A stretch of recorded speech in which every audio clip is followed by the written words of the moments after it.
गुजरात के विशाल समुद्र तट के किनारे अलंग शिप ब्रेकिंग यार्ड स्थित है। इसे दुनिया का सबसे बड़ा शिप ब्रेकिंग यार्ड भी माना जाता है। यह 15 किलोमीटर की दूरी तक फैला हुआ है। शिप ब्रेकिंग को सरल शब्दों में विशाल जहाज के अवशेषों को नष्ट करना कहा जाता है, जो समुद्री वनस्पतियों और जीवों को महत्वपूर्ण रूप से प्रभावित कर सकते हैं। यह चलन मुख्य रूप से अमेरिकी और यूरोपीय उपमहाद्वीप में फैला था, जो 1943 में भारत पहुंचा। गुजरात राज्य के भावनगर में एक छोटा सा शहर अलंग जहाजों का शाब्दिक कब्रिस्तान है। माना जाता है कि 1943 में अपनी स्थापना के बाद से यार्ड ने सभी परिसंपत्तियों सहित कुल $110.6 बिलियन जमा किए हैं। हर साल बड़ी संख्या में जहाज अलंग शिप ब्रेकिंग यार्ड में आते हैं, जहां उन्हें अंततः कई घटकों में तोड़ा जाता है, जिन्हें बाद में उपयोगी उत्पादों में रिसाइकिल किया जाता है।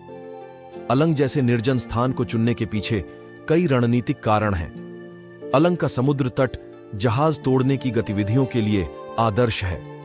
इसकी प्राकृतिक ढलान और भारी ज्वार जहाजों के लिए तट पर चलना आसान बनाते हैं। आइए गुजरात, भारत में अलंग शिप ब्रेकिंग यार्ड में गहराई से गोता लगाए और इसके कामकाज और भविष्य के रुझानों को जानें।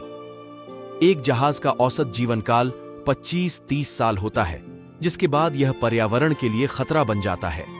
जैसा कि अमेरिकी व्यावसायिक सुरक्षा और स्वास्थ्य प्रशासन द्वारा परिभाषित किया गया है, जहाज तोड़ना जहाज के ढांचे को तोड़ना है ताकि जहाज को स्क्रैप किया जा सके, जिसमें गियर, उपकरण या जहाज के किसी भी घटक को हटाना शामिल है। शिप ब्रेकिंग इस अवसर का उपयोग करता है और परित्यक्त या पुराने जहाजों को बचाता है, जिन्हें आगे फेरस उत्पादों में संसाधित किया जाता है। शिप ब्रेकिंग ऐतिहासिक रूप से कुशल श्रमिकों द्वारा यूरोपीय ड्राई डॉक सुविधाओं में की जाती थी। जैसे जैसे समय बीतता गया, विकसित देशों ने सख्त पर्यावरण नीतियां लागू की और शिप ब्रेकिंग को पूरी तरह से भारत, पाकिस्तान, बांग्लादेश और ताइवान जैसे विकासशील देशों में स्थानांतरित कर दिया।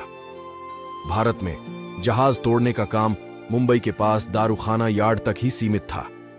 हालांकि यह गतिविधि छोटे पैमाने पर थी और इसमें केवल छोटे जहाज शामिल थे। 1970 के दशक के अंत में सरकार ने गैर उपयोगी जहाजों को आयात करने का फैसला किया और अधिक जहाज तोड़ने वाले यार्ड की आवश्यकता महसूस की गई। गुजरात ने इस आंदोलन को अपनाया क्योंकि वहां स्टील और स्क्रैप की उच्च मांग थी। गुजरात मैरीटाइम बोर्ड (GMB) द्वारा जहाज तोड़ने वाले यार्ड के लिए एक आदर्श स्थान का पता लगाने के लिए एक खोज अभियान शुरू किया गया था। विभिन्न स्थानों का सावधानीपूर्वक विश्लेषण करने के बाद अलंग अनुकूल पर्यावरणीय परिस्थितियों के साथ एक आदर्श स्थान के रूप में सामने आया। 1980 के दशक की शुरुआत में एशियाई यार्ड अस्तित्व में आए। देर से स्थापित होने के बावजूद एशिया में उद्योग का 95% से अधिक हिस्सा था।